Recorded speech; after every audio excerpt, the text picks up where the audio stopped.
ফুটতো না কোন গ্যারান্টি তোমার কাছে আছে? আল্লাহ বলি তো আমার যে ফুটতো না গ্যারান্টি আছে, ওয়ারেন্টিও আছে।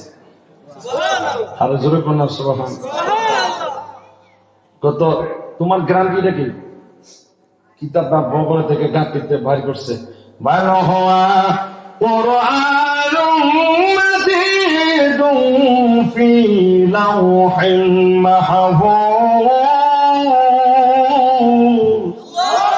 এই যে লাউহে মাহফুজের কোরআন, এটা হলো প্রমাণ। তোমরা তোমার বইটাতে আমরা কত বড় বড় বই আছে আমাদের কাছে। তোমার কি ছোট্ট, আমরা দিয়ে এত বড় একটা 6 পারি। তোমাদের কত বড় তোমার মেটটা আর টিপ দিলে পানি বাড়িবে, আর আমার এটা ছোট, এটা লাউহে মাহফুজের আল্লাহর কালাম, এটা হলো সরিষা, টিপ দিলে তেল বাড়িবে। কারণ তোর বেড়া তোর এই বইটা আমার এই বইটা দেখ, ওই যে গীতা, বাইবেল, মহাভারত, ত্রিপিটক, রামায়ণ, কত বড় বড়, কত পাওয়ার জানোস তুই? পাওয়ার যে একটা পরীক্ষা হয়ে যাক কি তোমরা সবই বই আগুনে ফালাও, আমার 30 পড়া করোনা আগুনে ফালানো। জেরারিটা সঠিক হ্যারেটা পড়তো না, আর জেরারিটা ভুল ভুয়া হ্যারেটা ফিরে দেবো। ঠিক আছে ফালা। তাদের সব যত বই আছে, রামায়ণ, ত্রিপিটক, গীতা, বাইবেল, মহাভারত, আগুনের মধ্যে লাগতে দিয়েছে, সাথে সাথে হুইরে একবার সালি বানাইয়া দিচ্ছে।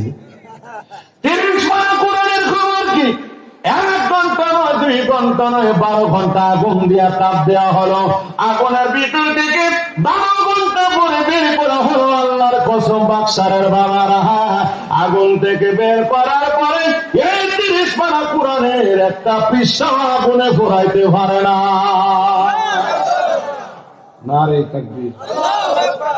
এ পাগলা, ঠিক আছে তোর কোরআন সত্য, তোর কিতাব সত্য, আমরা মানলাম। তোর যে পড়াইতো না, এবার প্র্যাকটিক্যালে দেখাই দে। আল্লাহর অনেক খাজা গরিবের নামাজ 30 পারা কোরআন বুকে লইয়া আগুনের মধ্যে জাপ মারছে। জাপ দিয়া 1 ঘন্টা চলে গেল, 2 ঘন্টা চলে গেল, 3 ঘন্টা চলে যাওয়ার পরে আগুন থেকে বের হলো। আল্লাহর কসম, ওই আগুন একটা সুতা নারো তার শরীরের কাপড় চোপড় পর্যন্ত পড়তে পারে না। নারে তাকবীর, নারে রিসালাত।